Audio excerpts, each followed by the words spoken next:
মা, ঈশ্বর দিয়েছেন আমাকে জন্ম দেবার ক্ষমতা, তাই তো আমার নামের সাথে জড়িয়ে আছে মমতা।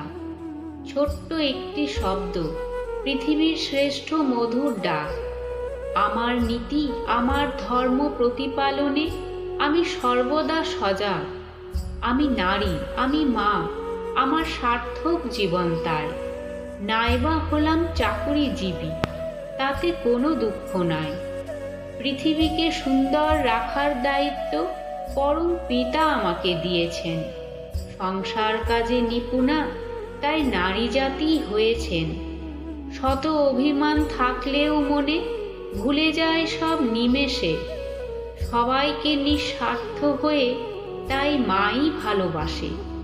আমি মা, আমার সংসার আমার দুর্বলতা। থাকুক যতই মান অভিমান, পাই না যতই ব্যথা। থাকবো যতদিন এ সংসারে, সেবা করে হব ধন্য। হাসি মুখে সদা রইব সতেজ, শুধু তোমাদের জন্য।